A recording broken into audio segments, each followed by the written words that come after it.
بسم الله الرحمن الرحیم. الحمد لله والصلاة والسلام علی رسول الله. اما بعد. مسلمانانو ورونو، یو ضروری خبره ده او دا زمونږ او ستاسو د ټولو ذمهواري ده. دا په موږ او تاسو باندې یو حق دی چې په دې حق ادا کولو کې ډیر زیات مسلمانان کوتاهي کوونکي دي. هغه دا دی چې کله زمونږ او ستاسو رشتہ دار وفات شي، خپلوان هم وفات شي، مور پلار رونه وغیره، نو دا زمونږ دا خپلوان چې کله قبر ته لاړ شي، د دې خلکو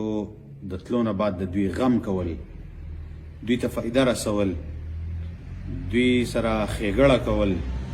دا زمونږ او ستاسو ذمهواري ده. او ډیر زیات مسلمانان په دې ذمهوارۍ کې کوتاهي کوي. پلار به مړ شي، ډیر زیات مال به بچو ته پاتې شي او دې پلار به د دې بچو لپاره ډېر زیات تکلیفونه برداشت کړي، خو چې دا پلار وفات شي نو دا بچي په دې مال کې په دې خپل پلار پسې دومره نشي کولی چې د په دې دومره ډېر مال کې، په دې دومره ډېر جایداد کې دا بچي راولېږي او په شریکه باندې په دې پلار پسې یو کویه جوړ کړي، یو کویه وکړي چې د هغې نه ده ته ثواب رسېږي. او یا دغه شانته کې یو مسجد کې څه پیسې ولګوي، مدرسه کې پیسې ولګوي. مطلب مې دا دی چې داسې یو جاري صدقه وکړي چې دا پلار یې په دې قبر کې پروت وي او په ده پسې ثواب او دا اجرونه او ثوابونه دا به ده پسې جاري وي. دا زموږ او ستاسو ذمهواري ده. زموږ او ستاسو ډېر خپلوان وفات شوي دي، ډېر مشران وفات شوي دي. هغه به د انتظار باندې دي چې څوک به یې ما ته به دعا وکړي، څوک به یې زما له طرف نه به داسې صدقه وکړي چې د هغې اجر ماله راشي. حدیث کې راغلی دی، نبي علیه الصلاة والسلام له یو صحابي راغی، ورته وفرمیل الله پیغمبر زما مور وفات شوې ده، چې اچانک مړه ده او زما دا یقین دی که هغې ته لږ ټیم میلاو شوی وی نو هغې به خامخا څه وصیت کولی، نو زه په هغې پسې صدقه کول غواړم. نو څه صدقه وکړم؟ د الله نبي ورته فرمیلي د اوبو صدقه وکړه. اوبو معنی دا ده چې کویه وکنه چېرته که ټول کویه نشي کنستی د بل مسلمان سره شریک شه. 3 کسان دي او د هغې 3 ونه پلاران مړه دي، دا 3 ونه دې راولېږي او په شریکه دي یو کویه وکني، 4 دې ملګري شي، 5 دې ملګري شي او یو کویه دې وکني او د دې ثوابونه دا دې به خپلو مړو پسې وبخي. په مدرسه کې دې یو کمره جوړه کړي، د یو استاذ تنخوا دې په ځان باندې ومني، قرآن کریم مصحفونه دې هدیه کړي، وا دې اخلي او مسجد کې دې کړي، څوک چې تلاوت کوي نو دا کوم چا دپاره چې تاسو هغسې هغوی ته به ثوابونه میلاوي. حدیث کې راغلي د الله نبي فرمایلی دي، د ابو هريره رضی الله عنه روایت د امام مسلم را نقل کړی دی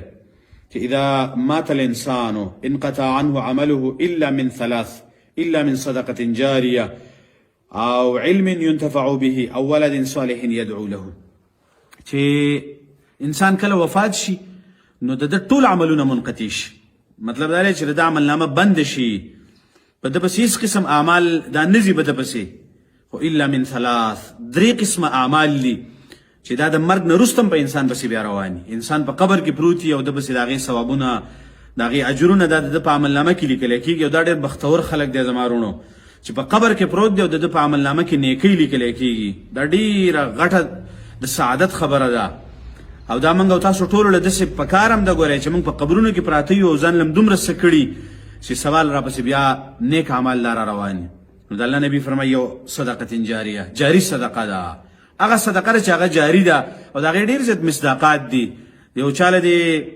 جومات دې جوړ کړی دی، دا جاري صدقه ده، بس چې په دې کې منځونه کېږي، په تا پسې به ثوابونه لیکلی کېږي. چې د ورځې پسې 100 کسانو منځونه په جومات کې وکړل نو دغه 100 کسانو په عملنامه کې چې څومره ثواب لیکلی کېږي دغومره ثواب به الله رب العالمین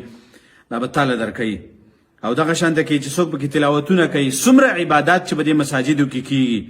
نو د دې اجرونه او ثوابونه دا به تا ته میلاویږي. یا د قرآن کریم اغستی دی، مسجد کې دی هدیه کړی دی، ورکړی دی، خلک پکې تلاوت کوي، نو څومره اجر چې تلاوت والا ته میلاویږي دومره اجر به الله رب العالمین ستا د پلار په عملنامه کې لیکي. او دغه شانته کې نیر دې کنستی، کویه دې کنستی، چاله دې کور جوړ کړی دی، مقبرې له دې ځمکه ورکړې ده، او ډېر ځایونه دي د جاري صدقې چې دا صدقه جاري وه نو ستا عملنامه چېرې په دې کې به اعمال لیکلی کېږي. نو یو په هغې کې صدقه جاري صدقه ده. دویم د الله نبي فرمایلی علم ينتفع به، هغه علم چې هغې باندې پیدا په هغې سره اخیستلی شوي، پیدی والا علم، علم نافع چې تا چاته ښودلی دی، رسولی دی، شاګردان دې تیار کړي دي. او دا خو یو داسې خزانه ده زما وروڼو د علم ده چې دا یو نه ختمېدو والا خزانه ده، ځکه چې دا څومره علم دی نو دا چې وس د دې زمانه د څومره علما دي د دې بنیاد محمد رسول الله صلی الله علیه وسلم یې دا حدیث دا قرآن دا غدي امت ته بیان کړی دی صحابه ته بیان کړی صحابه او تابعین ته بیان کړی تابعین او تبع تابعین او تر اوسه پورې چې دا څومره خلک دا علم کوي زده کوي بیانوي او څومره خیرونه خلکو ته رسیږي په دې کې دغه صحابه او تابعین او د محمد رسول الله صلی الله علیه وسلم او داسې پسې راځه چې څومره محدثین تیر شوي دي امامان د علم تیر شوي دي د دې خلکو پکې ثوابونه او اجرونه دي نو دویم په هغې کې علم نافع دی هغه علم چې هغې سره نفع رسولی شوي خلکو ته او دریم د الله نبی فرمایي او ولد صالح یدعو له نیک بچی دی چې ستا لپاره دعاګانې کوي نیک بچی ستا بچی دی او د هغې تا تربیت کړی دی هغه ته د پلار حق ښودلی دی د مرګ نه بعد هم دی ورته دا ښودلی دی چې بچیا د مرګ نه بعد خپل مور او پلار دپاره دعا کول دا په بچي باندې حق دی حق دا ذمواري دی د بچي خو ارمان او ډېر په افسوس سره دا خبره کوم چې د دې زمانې ډېر بچي د دې حق نه غافل دي هغوی ته دا پته نشته چې زما پلار په قبر کې پروت دی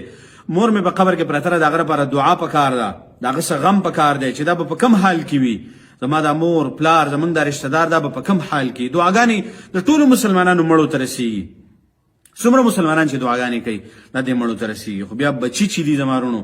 د دوی دا دعاګانې همیشه لپاره ځکه د بچي په دې زړه کې د پلار ډېره مینه د مور ډېره مینه دی همیشه لپاره خپل مور او پلار ته دعا کوي نو ځکه د الله نبي فرمایي چې نیک بچی چې د خپل مور او پلار دپاره دعاګانې غواړي دا یو جاري صدقه ده ته به قبر کې پروت یې خو تا چې دا بچی تیار کړی دی د دې ثوابونه به تا ته رسیږي او د الله نبي دا هم فرمایلی دي چې دا مړي چې دي د دې ژوندو پرې دعا باندې الله رب العالمین د غرونو په مقدار باندې رحمتونه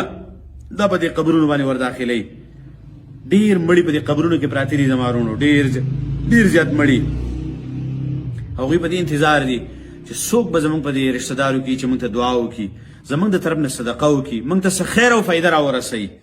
دې خلکو زموږ دپاره ډېرې سختې په دې ژوند کې تېرې کړي دي ډېر تکلیفونه تېر کړي دي دا موږ چې دې ځای ته رارسېدلي یو دا د دغه مور او پلار د دوی په دې خولو او په سختو او په تکلیفونو باندې رارسېدلي یو او چې د مرګ نه بعد دا خلک موږ هېر کړو دا ډېره زیاته بېوفایي ده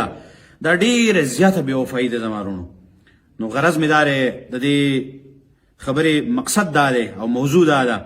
چې زمونږ څومره خپل خپلوان وفات شوي دي دا خلک هېرول په دعا کې په صدقاتو کې هغوی ته په خیر رسولو کې پیدا رسولو کې دا بېوفایي ده زما وروڼو دا ډېره زیاته بېوفایي ده او ډېر ګوره داسې خلک په دې قبرونو کې پراته دي چې هغوی داسې کارونه په دنیا کې کړي دي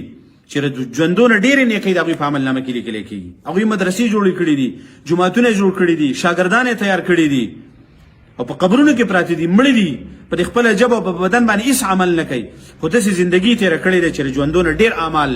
په ورځ کې ژوندي دومره عملونه نشي کولی څومره عملونه چې د دغه مړو په دې عملنامو کې لیکلی کېږي د هغې وجه دا ده چې هغوی د دنیا زندګي داسې تېره کړې ده نو دا مسج او پیغام دا دی زما وروڼو چې خپل خپلوان دا مه هېروئ د دې د طرف نه په مختلفو شکلونو باندې صدقې وکئ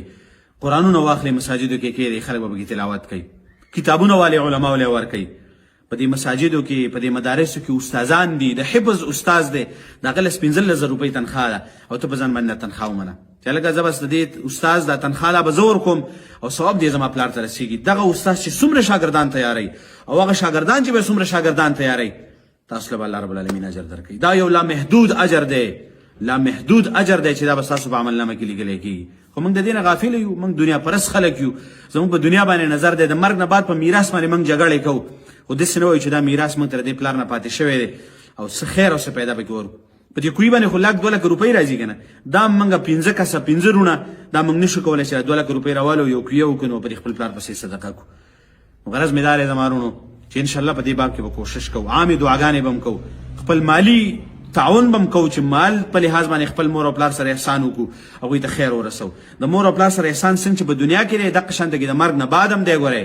دا به نه کوي چې په دنیا کې خدمتونه دې وکړل او چې مړه شو بس بیا یې هېر که نه په دعا باندې احسان کول د هغوی د طرف نه جاري صدقې کول دا احسان کول او دغه شانته کې نور په خپل بدن باندې چې اعمال کوي هغوی له به الله رب العالمین اجر ورکوي نو الله سبحانه وتعالی دې زموږ او ستاسو ټولو مشران وبخي الله رب العالمین دې د هغوی قبرونه د نور نه ډک کړي خو موږ او تاسو به ګورئ د هغوی دپاره کوشش کوو وصلی الله تعالی علی خیر خلقه محمد وآله وصحبه اجمعین